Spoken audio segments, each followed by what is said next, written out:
नमस्कार, फिर से नए ब्लॉग के साथ आप सभी परम मित्रों का मेरे चैनल मैं चूँ उत्तराखंडी में तहे दिल से हार्दिक स्वागत।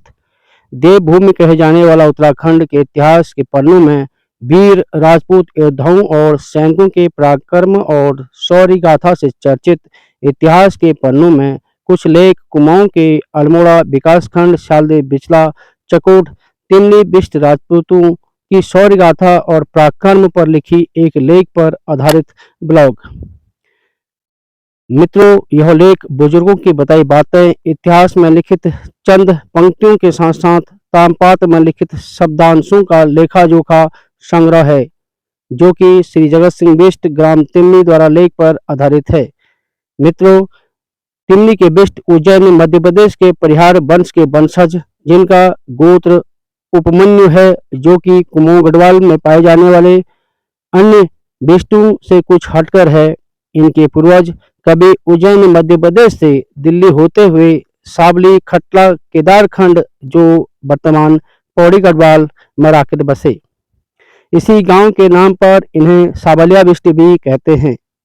इस दौरान सावलिया बिष्टों और बंगारसिंह के बंगाली राउतों का गढ़वाल नरेश से अनुबंध के चलते इनकी मुलाकात कुमाऊं के चंद वंशज के 50वें राजा बाज बहादुर चंद से हुई और बाज बहादुर चंद ने इसका फायदा उठाते हुए गढ़वाल नरेश द्वारा आक्रमण करके अपनी अधिकृत विरासत को लगभग 1638 में इनके सहयोग से गढ़वाल पर आक्रमण करके श्रीनगर संधि के अपनी अधिकृत विरासत को वापस ले लिया। यही नहीं, कतियूर वंशज के पाली पिछाऊ के लोगों द्वारा अधिकृत विरासत को इनकी मदद से वापस लेकर अपनी विरासत का विस्तारवाद कर लिया। इसी के चलते बाज बहादुर चंद ने सावलिया बिष्टों को वर्तमान विकासखंड शालदे बिचला चकोट में तिमनी गांव के आसपास 50 गांवों को विरासत को भेंट स्वरूप दान में दे दी और बंगारसियों के बंगालियों को मल्ला चकोट देघाट भरसोली, जैसे कि आप जानते हैं, ये एरिया में दान में दिया गया था। इस दौरान ये इलाका पाली पिछाऊ के सियाणों का इलाका कहा जाता था, जिसे शायद पहले यहाँ पे जो लोग रह रहे होंगे, जिसमें मंडाल रजवार जात के लोग रहते थे। कुमाऊं में आने के बाद बिष्टों के वैवाहिक संबंध व रिश्तेदारी बंगारी, रजवार, मंडराल, कतूरी नेगी, रौतेला, कड़ाकोटी आदि जातियों से होने लगी। मित्रों, जैसे कि आप सब जानते हैं कि बिष्ट जाति की उत्पत्ति विशिष्ट शब्द से हुई, जिसका अभिप्राय उच्च, श्रेष्ठ और सम्मान्य है, जो कि चंद राजाओं द्वारा इनके पराक्रम और शौर्य को देखते हुए यह उपाधि दी गई। शायद बिष्ट जात की संज्ञा लिए हुए तिमली बिष्टों के पहले आदि पुरुष कहे जाने वाले उदय सिंह बिष्ट पहले व्यक्ति रहे।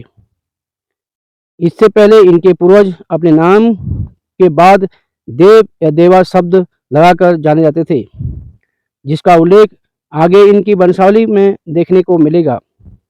बिष्टों की विरासत शालदे बिचला चकोट के साथ साथ सिलोर और रूप सिंह बिष्ट जी द्वारा चकोटिया गिवाड़ में मेहरा और केरला लोगों से खरीदे गए 14 गांव, इसके अलावा चंद राजा द्वारा तराई भाबर के वर्तमान गदरपुर परगने में 400 रुपये अदायगी के साथ साथ अटखेरा में 400 बीघा, मोया में 4000 बीघा, तनगरा में 4000 बीघा, मौजासही में 2500 बीघा के साथ साथ 4 गांव धारा डाड़ा सहित विरासत में चंद राजा द्वारा भेंट दी गई थी, जिसका उल्लेख तामपात में श्री कृष्ण भगवान कटरमल देवता को साक्षी रखते हुए सांग 1558 तदनुसार 1666 में उदय सिंह बिष्ट जी को लिखित में दिया गया था। तामपात में लिखित लेख का अनुवाद इतिहासकार डॉक्टर शेखर पाठक, डॉक्टर राम सिंह पिथौरागढ़ जी द्वारा हिंदी में किया गया। कहा जाता है कि इस समय तिमनी बिष्टों की विरासत कुमपुर सिलोर से लेकर जयराज गढ़वाल बॉर्डर तक स्थापित थी। इस प्रकार कुमाऊं में जागीर और विरासत प्राप्त करने के बाद बिष्टों के आदि पुरुष कहे जाने वाले स्वर्गीय उदय सिंह बिष्ट अपने पूरे कुटुंब के साथ ब्राह्मण, जिसमें मल्ली धड़रा के ध्यानी लोगों का भी जिक्र किया जाता है, और इसका प्रमाण धड़टा में बना बद्रीनाथ का मंदिर है, जिसके पुजारी धड़टा के ध्यानी लोग हैं। इसके अलावा दुलाल रावत, नाथ, पहरी दास करिंदे बड़ाई सहित रामगंगा नदी के किनारे को मार्गदर्शित मानते हुए भिक्यासेन के रास्ते तिमली पहुंचे। साथ ही अपनी कुलदेवी टेहरी चित्रकूट की मां चंद्रबदनी और जिसका मंदिर रुचाखाल में स्थित है, कुल रक्षक लंगूरगढ़ी के भैरव देव के विग्रह को साथ साथ लाए थे। विग्रहों को लाने का काम कारिंदों को सौंपा गया था। शर्त यह थी कि जिन घड़ों में विग्रह लाया जा रहा है वो घड़े तिमली जाने तक जमीन पर ना रखा जाए, परंतु भैरव देव के विग्रह को लाने वाले कारिंदे के को कारणवश मजबूर बस और बेबस होकर भिक्यासेन तलेबाजार में घड़ा नीचे रखना पड़ा। घड़े को उठाने के कई प्रयास किए गए, घड़ा नहीं उठ पाया। फिर मजबूर बस वहीं पर भैरव देव की विग्रह को स्थापित करके मंदिर का निर्माण किया गया। उसकी देखरेख, पूजा पाठ की पद्धति की जिम्मेवारी नाथों को दे दी गई।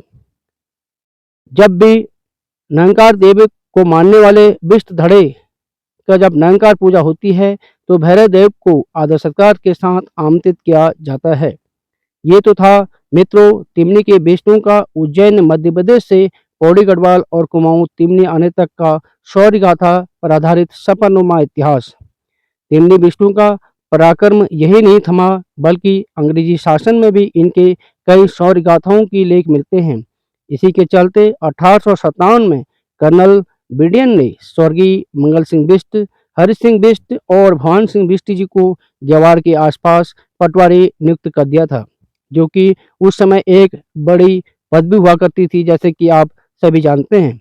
इसके साथ देश की आज़ादी में स्वर्गीय रूप Singh Bisht, member of the parliament, advocate जंग बहादुर सिंह बिष्ट, उत्तराखंड क्रांति दल के गादी कहे जाने वाले उत्तराखंड क्रांति दल के पहले विधायक स्वर्गीय जसवंत सिंह बिष्ट और स्वर्गीय बच्चे सिंह राउत जी का विशेष योगदान रहा। इसके अलावा आज़ाद भारत में इस गांव से एक एमपी एडवोकेट जंग बहादुर सिंह बिष्ट, विधायक जसवंत सिंह बिष्ट, दिल्ली करावल नगर के विधायक मोहन सिंह बिष्ट, समाज सुधारक उत्तराखंड के जननायक कहे जाने वाले स्वर्गीय शमशेर सिंह बिष्ट और विश्व विख्यात पंतनगर यूनिवर्सिटी के वाइस चांसलर श्री वीरेंद्र सिंह बिष्ट, कुमाऊं जल निगम के chief engineer Shri Narendra Singh Bisht, NHPC के प्रबंधक श्री गोपाल सिंह बिष्ट, वर्तमान उत्तराखंड क्रांति दल के सल्ट विधानसभा के युवा नेता एडवोकेट राकेश सिंह बिष्ट, इस प्रकार ना जाने कितने महान लोगों ने इस तिमनी गांव में जन्म लिया। और मैं अपने ब्लॉग के माध्यम से अपने सभी तिमनी वासियों को सशक्त नमन करता हूं, जिनकी कार्यकुशलता से हमें तिमनी के बिष्ट कहने पर गर्व महसूस होता है। अब मैं आगे बताने जा रहा हूं कि तिमनी के बिष्टों की वंशावली जो लिखित संज्ञान में है, जो इस प्रकार है। सबसे पहले पूर्वजों में जो संज्ञान लेख में है, अपर देवा, भुज बर्म देवा, खड़ी सिंह देवा, बेलबाग देवा, नकुल कंवर, झर सिंह, केयर सिंह और बिष्ट जात की संज्ञा लगाने वाले पहले आदि पुरुष स्वर्गीय उदय सिंह बिष्ट, जिन्हें तिमनी विष्णु का आदि पुरुष भी कहा जाता है। उदय सिंह बिष्ट जी के दो पुत्र स्वर्गीय हरि सिंह बिष्ट और अमर सिंह बिष्ट। हरि सिंह बिष्ट के संतानों का कोई उल्लेख नहीं है, तो स्वर्गीय अमर सिंह बिष्ट जी के 3 पुत्र हुए, गजय सिंह बिष्ट, संगूर सिंह बिष्ट और रणजीत सिंह बिष्ट। गजय सिंह बिष्ट जी को हराड़ी और नैल की विरासत सौंप दी गई थी। संगूर सिंह बिष्ट को तिमनी और ढौन, रणजीत सिंह को करकोट नगराई की शाखा सौंप दी गई। इस प्रकार संगूर सिंह बिष्ट जी के 2 पुत्र हुए, स्वर्गीय उदय सिंह बिष्ट जी और रूप सिंह बिष्ट जी। रूप सिंह उदय सिंह बिष्ट जी का कोई लेखा जोखा नहीं है। रूप सिंह बिष्ट जी के 2 लड़के हुए, रतन सिंह बिष्ट जी और स्वर्गीय भीम सिंह बिष्ट जी। भीम सिंह बिष्ट जी की कोई औलाद नहीं थी। रतन सिंह बिष्ट जी के 3 संतान हुई, जिनका नाम स्वर्गीय मंगल सिंह बिष्ट जी, हरि सिंह बिष्ट जी और भवान सिंह बिष्ट जी। श्री रतन सिंह जी ने इन्हें गेवाड़ की विरासत सौंप दी और गेवाड़ की विरासत सौंपने के बाद श्री स्वर्गीय रतन सिंह बिष्ट जी वापस अपने गांव तिमली पहुंचे और 18/9/1855 में उनका देहांत हो गया। तो इस प्रकार है तिमनी के बिष्टों का उज्जैन मध्य प्रदेश से गढ़वाल कुमाऊं तक की विरासत और सफरनुमा शौर्य गाथा का इतिहास। तो मैं आने वाली जनरेशन से अनुरोध करता हूं कि इस प्रकार अपने विरासत को, अपने इतिहास को बनाए रखें और मैं रहूं या ना रहूं, मेरे चैनल के माध्यम से हमेशा यह इतिहास मेरे यूट्यूब चैनल और गूगल में हमेशा मिलेगा। तो यहाँ पर मैं अपने ब्लॉग को समाप्त करता हूँ और अगर किसी के संज्ञान में कोई चीज़ हो तो कमेंट के माध्यम से प्लीज़ अपना ज्ञान को अपने उसको साझा करें ताकि मैं और आगे कोशिश करूं। तो जय हिंद, जय भारत, जय उत्तराखंड।